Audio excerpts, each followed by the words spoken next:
how to write an introductory paragraph for an argumentative or persuasive essay. What do we do in the introduction of this type of essays? Good. Now, usually, in all types of introductions, right, we have three major steps we should consider. Number one is called hook. Number two, background information about the topic. Number three, writing your thesis statement. Clear? Now let's try to identify what each step here, right, indicates. Hook. Hook means, right, that object that you can say catches or I don't know, yes, catches things, alright, and it's a sharp edge. Clear? Hook means here, try to attract the reader at the beginning of your introduction with something catchy, something attractive, something, don't know, that arouses his curiosity to read your essay. Clear? Right. For example, if I want to talk about abortion, I can start with thousands of babies are being killed every year. Example. This will astonish my reader and he will carry on reading the rest of my introduction and my essay. Clear? Try to hook him. Clear? Attract him. Stimulate him and arouse his curiosity, his desire to read your introduction. Number two, after this, you provide background information about your topic and your controversy. Example, then you move on to the issue of abortion. These are killed because of abortion. Clear? And also, you refer to it is a matter of juicy debate. It's a kind of controversy. Clear? There are those who are against, those who are for. Clear? Good. Then, in your statement, here you need or you must to decide clearly your position. Clear? Vis-a-vis this topic of yours. Whether you are against or for.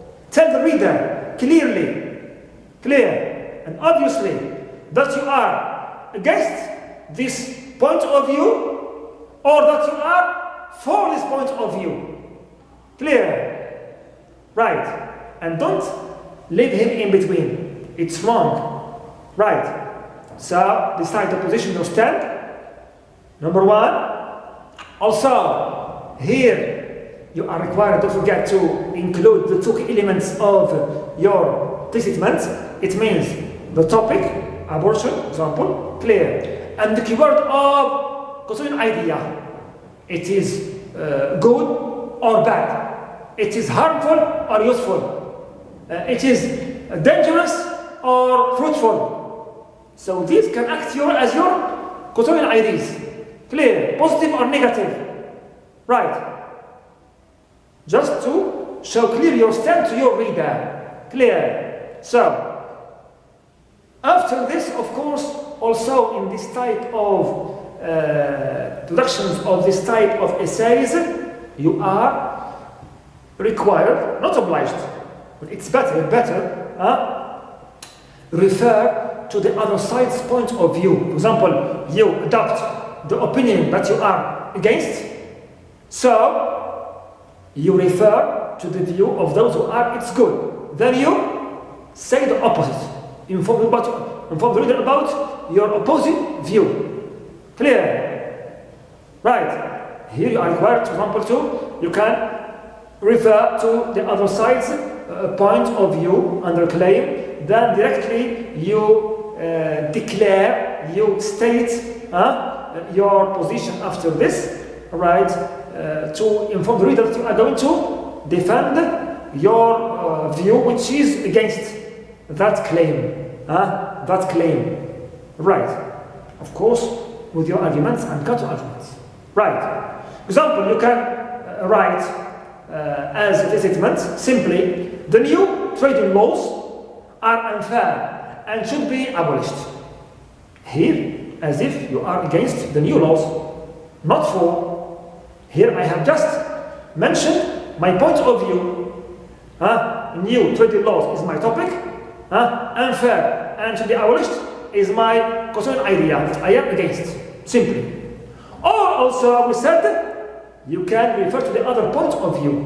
Then you directly state your own position and stand strongly, showing the way that this is what you are going to back up and support in the body paragraphs. For instance, I can write as these statements of mine. While many couples find in abortion a solution to many of their problems, I believe that it is a shameful threat to the human race. So here I mentioned first the other side point of view, then I state my belief, my decision, clear, that it's shameful, it's a threat. It means I am against. Also, although the United States Constitution says that all citizens have the right to own guns, I believe that the sale of guns is a danger and should be illegal. Here also I mentioned first the other point of view, then I introduced mine. Clear. I believe that sale of guns, my topic, is a danger. I'm against concerning idea and illegal also. Also, some think that the new laws are necessary to control juvenile gangs. However, I think that their harms outweigh their benefits. Here also, I first produced the other side point of view, then I contrast it with what? Finally, my stand, my position, alright, point of view, which is against. Okay, the first view and against also the other view in this topic.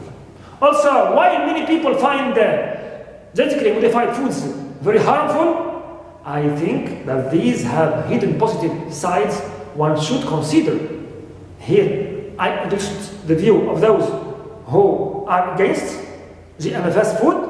Then I state my opinion that I think no, it's the opposite. Clear. I choose the other side to defend and to back up with my arguments in my body paragraphs.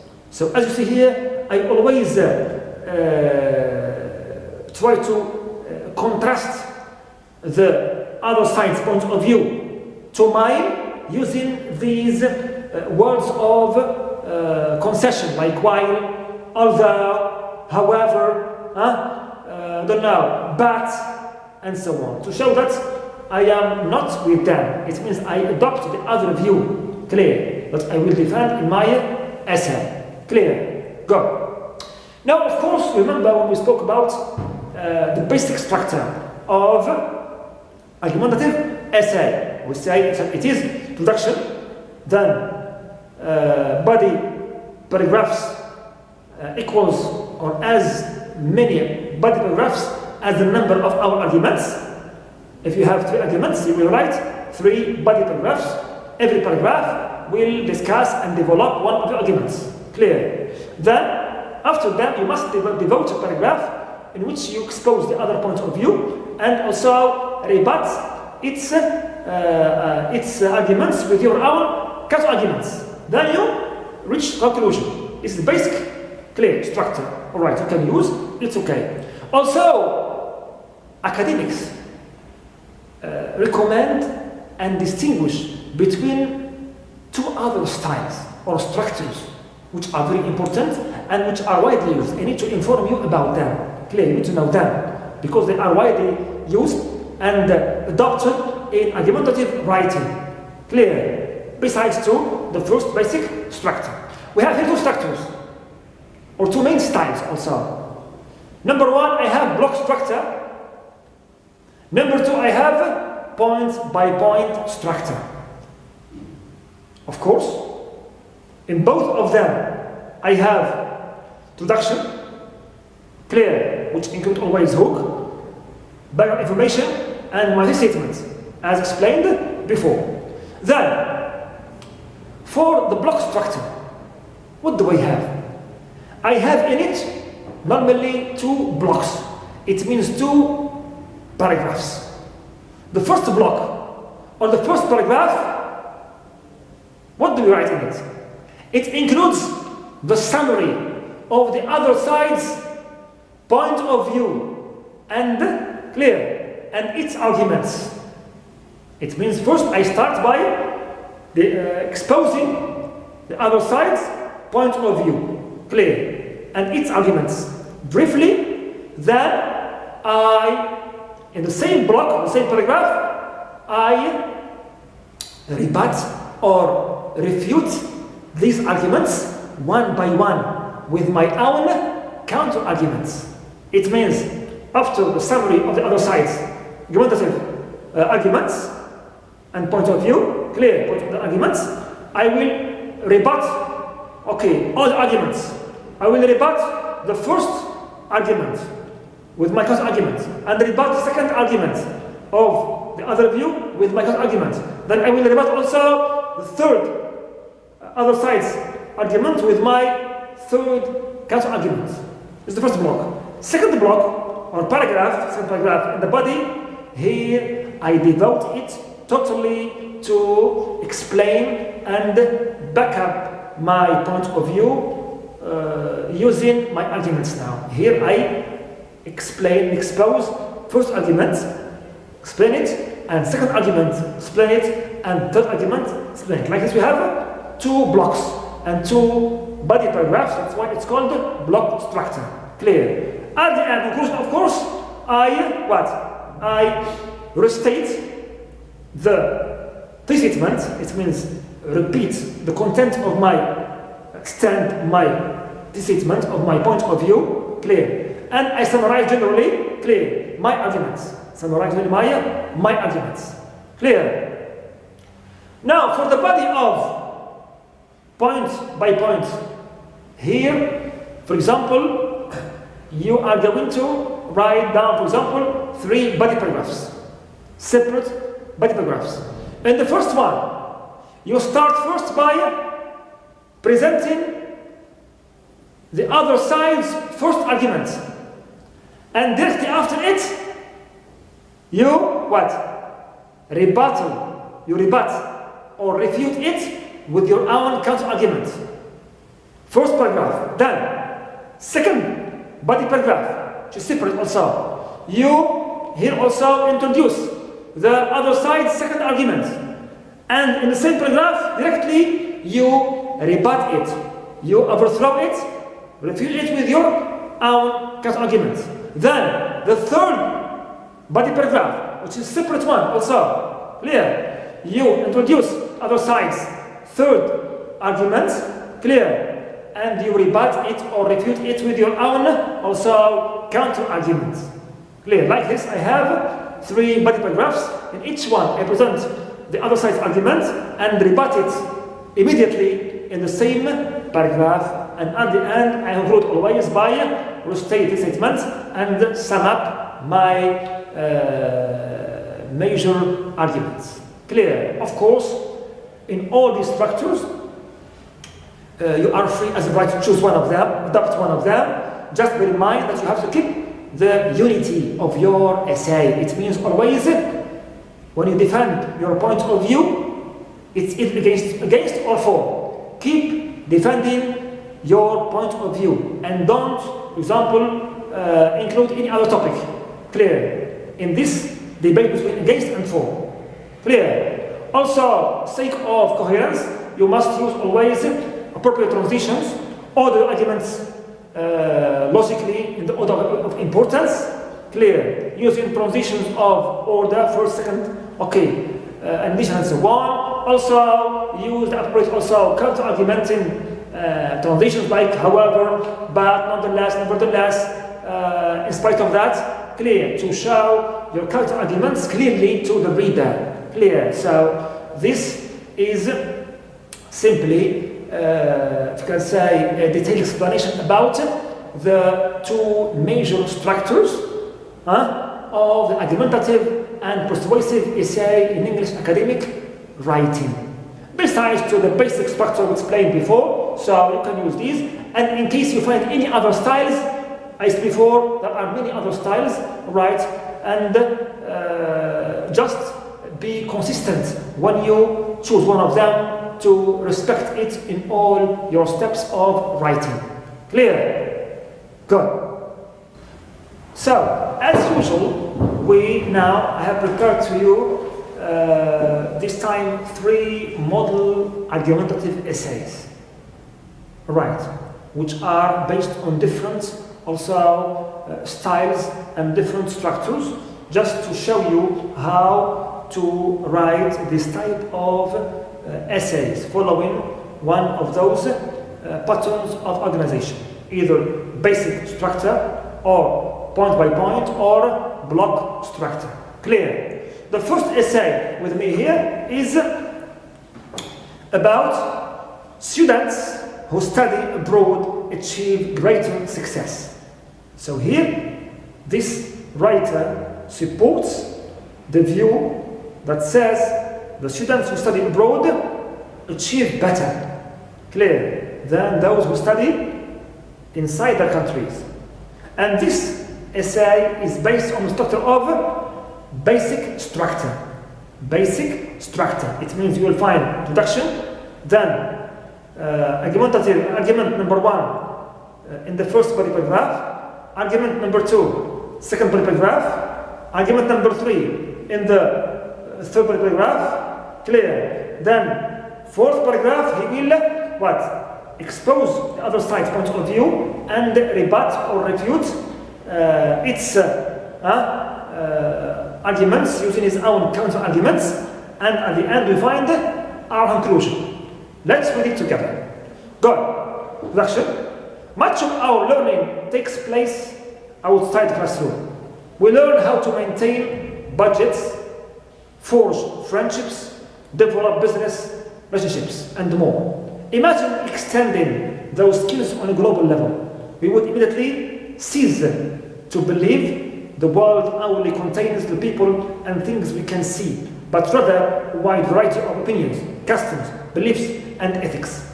This is why every college level student must study abroad. You see, he states his opinion by saying that they must study abroad. He is for studying abroad, not against. During their undergraduate years, they will learn more in that semester abroad than in any other academic year. So here I have, you see, topic is what?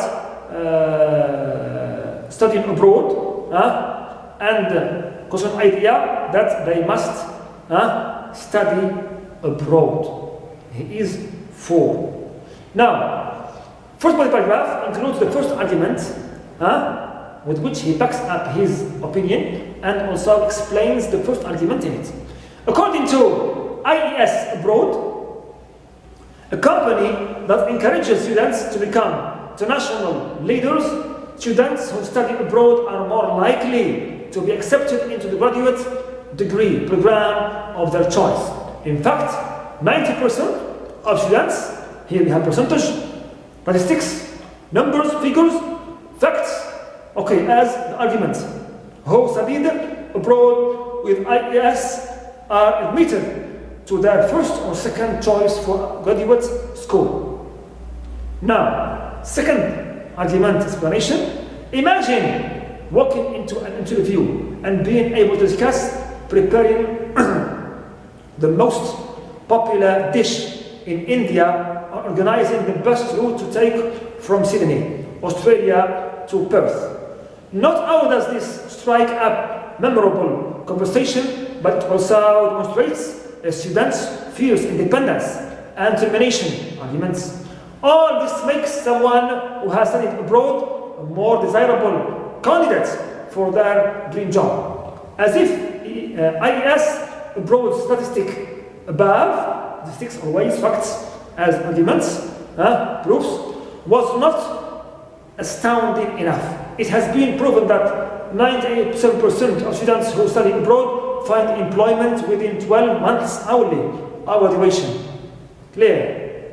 From Smith, this is source. Clear? Beyond college, third now argument with its explanation and factual evidence. Beyond college, students who study abroad will be better equipped to succeed in the workplace. Their broadened worldview will help them relate to their co-workers, especially in a worldwide organization. This increased scope of knowledge allows 25%, always statistics as your argument, facts, of students who study abroad to receive higher starting salaries. That is clear evidence that their experiences and views are valued by employers. Now, I reach now the fourth paragraph, which produces the other side's point of view, and in which the writer rebuts and refutes the arguments of this view by his own counter-arguments. Listen. In spite of all these benefits, some parents simply will not allow their children to study abroad. A person will argue that, here are your other opinions, it is not safe. Others will argue that, second argument of the other point of view, that studying abroad costs too much money. In these cases, it's important to take a look at one semester's financial aid statement. How much does, now put argument, he will answer them, he will refute that view. How much does it cost to be students at a local university? When tuition, housing, textbooks, transportation, and meal plans are considered, it becomes difficult to argue that there is a stark difference in the cost of a semester at home versus a semester abroad. It means if you calculate the expenditure and the, we can say,